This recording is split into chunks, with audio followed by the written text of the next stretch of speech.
Hey guys, welcome to this week's podcast episode. I'm really excited about today's guest, Steve Westfeld.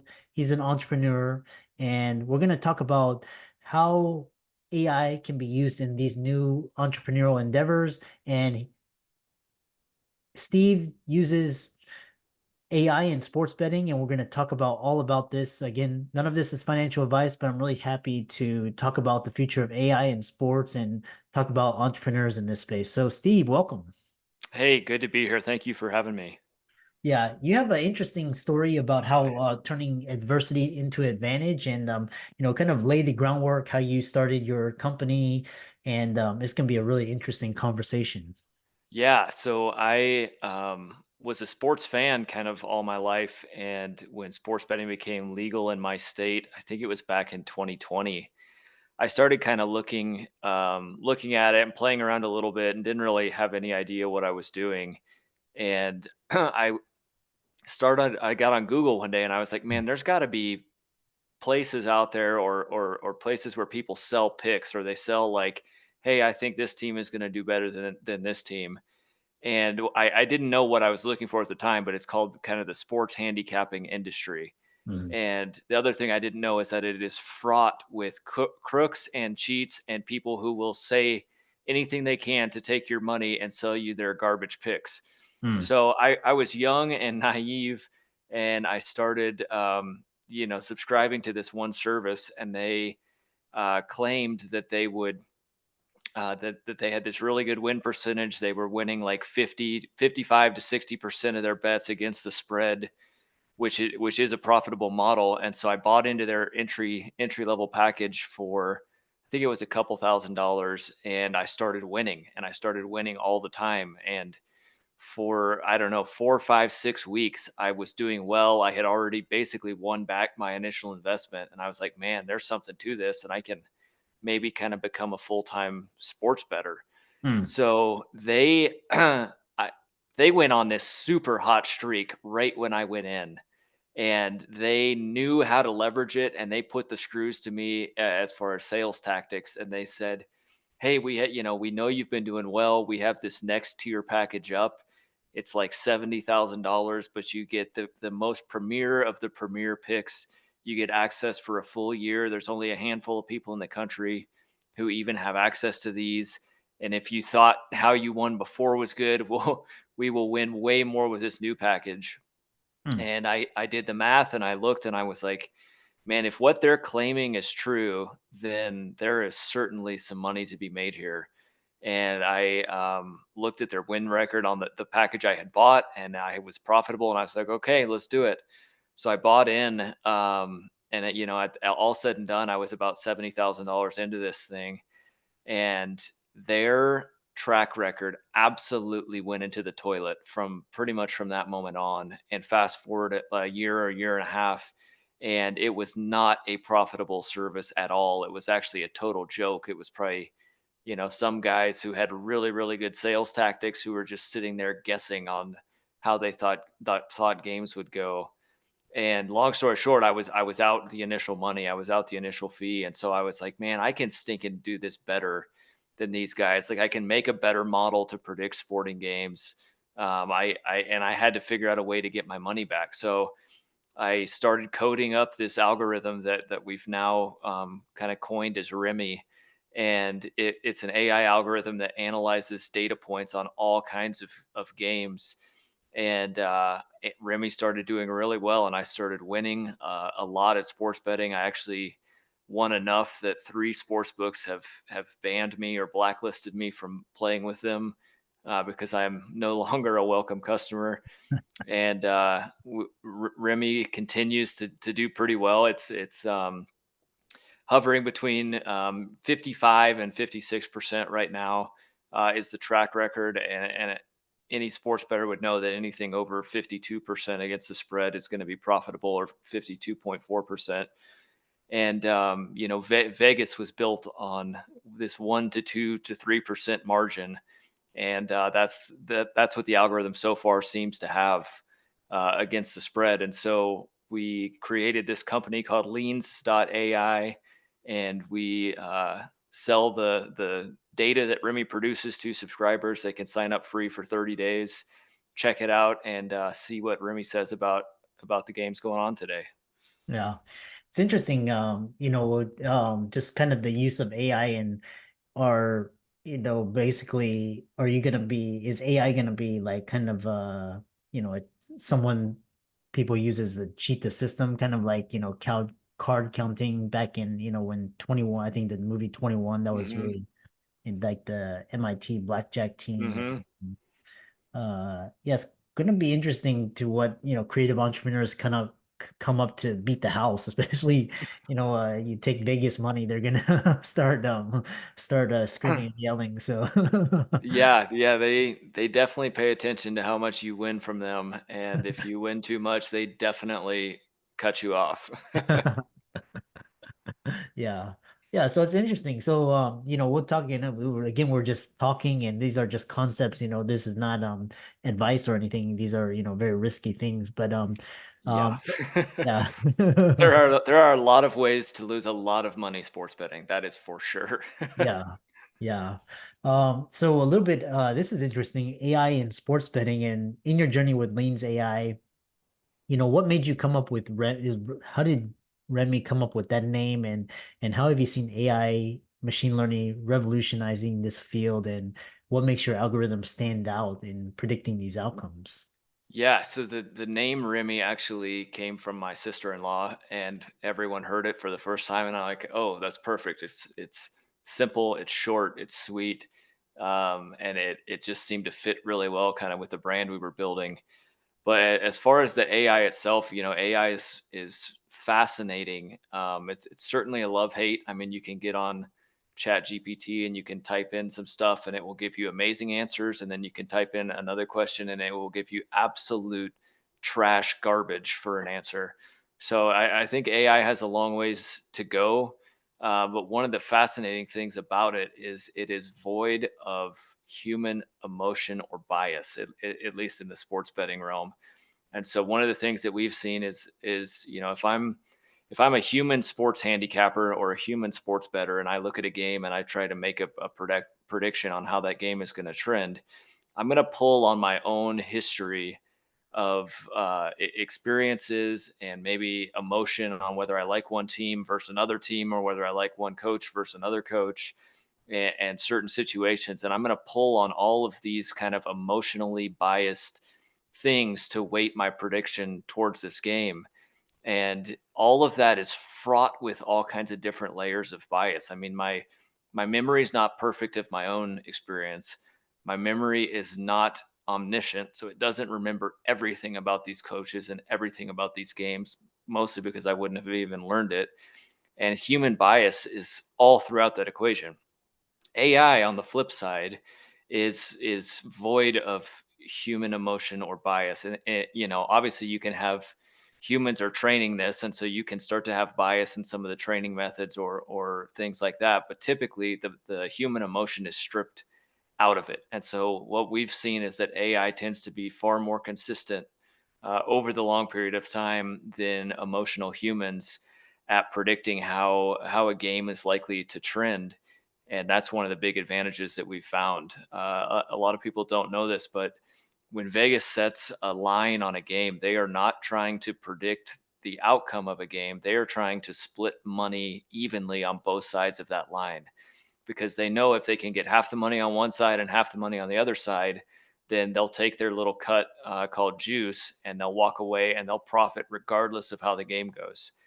What we're trying to do is we're trying to actually predict how likely it is for a team to win a game down to the hundredth of a percent.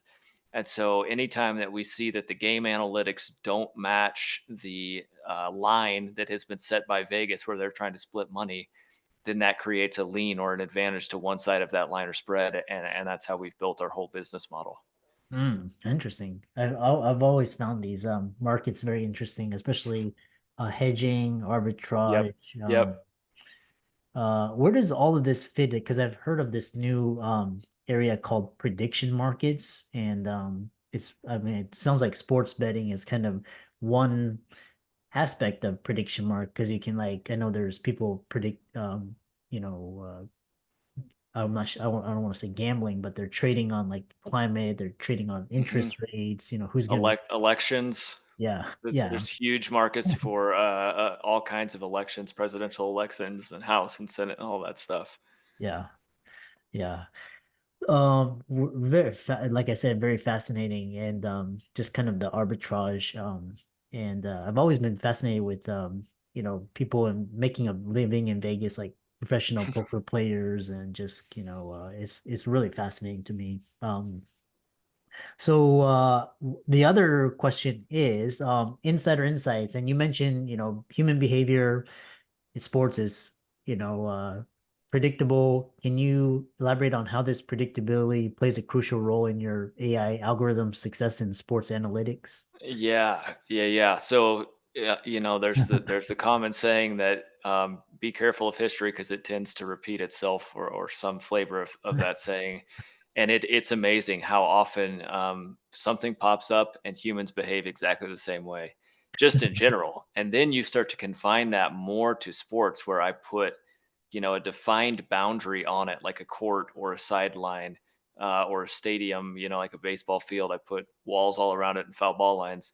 Then I put the players in a confined time. So, I've got a clock on the game that's running the whole time. And then I put rules around how the game is played, and I put officials to enforce those rules and make sure those rules are followed. And when you start to put that level of constraints on human behavior, it becomes incredibly repeatable time and time again on how humans behave in certain scenarios and how things start to trend. And you could start to look for patterns. And that's actually one of the things that AI is fantastic at, is pattern recognition over a long period of time. And so it's phenomenal to me to see what the AI comes up with, and then see how it's better than me for sure at picking how a game is likely to trend. And situations will show up, and humans are just repeatable. And even coaches too. I mean, you think about coaches with their job on the line, they are more likely to go with what's been done 1,000 times before and not have to answer questions about it, than they are to do something absolutely crazy and risk their job. And so, time and time and time again, sports tend to be repeatable. And then one of the other things that we look at is this concept we call score fidelity, where it's the scoring mechanism of a sport. And if you think about hockey, if there's 5 or 6 goals typically scored in a game, and a goal is scored, then that's a 1 out of 6 chance of a single scoring play changing the outcome of a game, or like an 18% chance. But on basketball, if I have 230 points scored in an NBA game and somebody hits a 3 pointer, that's 3 divided by 230, or that's a 1.3% chance of a single scoring play changing the outcome of a game. So we also look at just how volatile sports are, and kind of random they are based on their inherited scoring mechanisms, and are a lot of points scored or are just a couple of points scored, and build all that into the predictions as well. Yeah, interesting. Talk about ethics and legality, and what advice you'd offer to new seasoned about navigating the ethical legal aspects and how to do so responsibly. Yeah. Do you want to go down the AI road or the sports betting road? Because they're two very different answers. Let's do AI because AI is kind of, Okay. yeah. Yep. Yeah, I am the absolute wrong person to ask on that, and the reason why is I've seen enough things with AI to be terrified of where we're going to be in 5 to 10 years.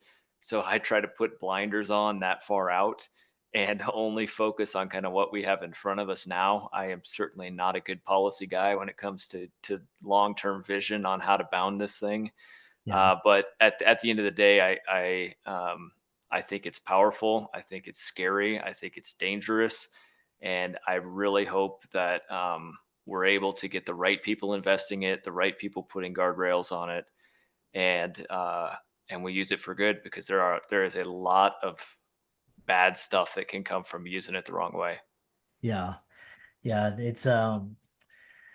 Like I said, AI is just in its infancy, and I've seen it used in so many cases this year, and it's just incredible. And it's almost without a doubt, it's something's gonna happen where you got to put guardrails. Or it's like social media and all these. The other question follow up is future of AI in sports, and how do you see AI machine learning continuing to shape the landscape of sports betting and handicapping, and what are some emerging trends or strategies that you believe will become significant in the near future?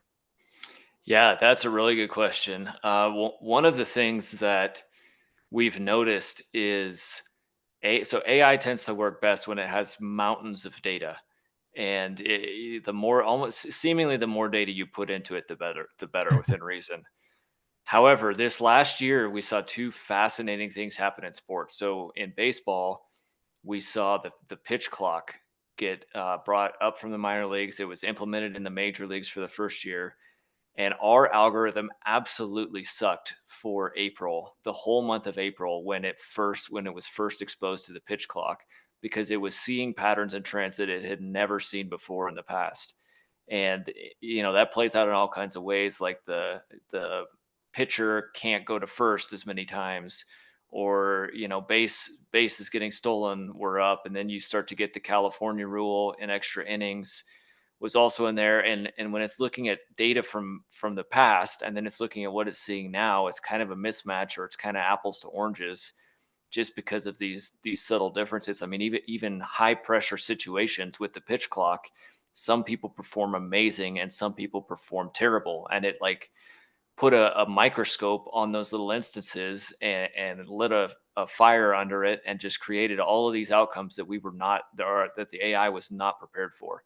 And it took about 2 months for the AI to kind of figure out how to start to predict baseball games Hmm. once a new thing was thrown in, like the pitch clock. We saw the same thing this fall with the NBA in season tournament, where all of a sudden, 2 nights a week, I think it was 2 nights a week, games actually matter in November and December, and teams actually play hard and teams actually play defense. And that's different than any year previously, where games do not matter at all really in November or December.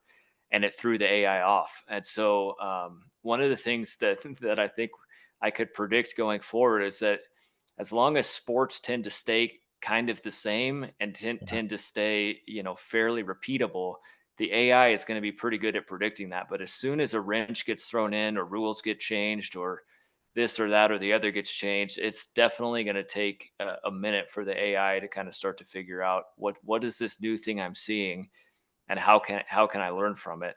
And I think it's the same thing, just with AI in a broader context. Yeah. Is if it's seeing things that it's seen before, it tends to be pretty good. And as soon as you throw something new at it or slightly tweaked at it, it can be worse than it can be good. Yeah. Yeah, it's gonna be really interesting to see how the how this whole world adapts and change the AI, because it's gonna be disruptive. I'm sure they're gonna, their profit margins are gonna shrink, and see how they adjust. And how can people find out more about you? Yeah, so the website that we have is leans.ai, leans.ai, and you can come see exactly how the algorithm is performing at predicting these sports games. We cover the four major pro sports in the U.S. plus college basketball and college football. And if you want to see what Remy says about the games today, you can sign up for a free 30-day trial and give it a go. Yeah. And for all the audience out there, let's thank Steve for coming on. Like I said, really turning adversity to an advantage, and this new burgeoning field, prediction markets, in particular sports betting, and how AI is going to fit into all of this. Really interesting. Be sure to follow him on all of his socials. These will be in the links and show notes. And with that, thanks so much for coming onto the podcast. You got it. Thank you for having me.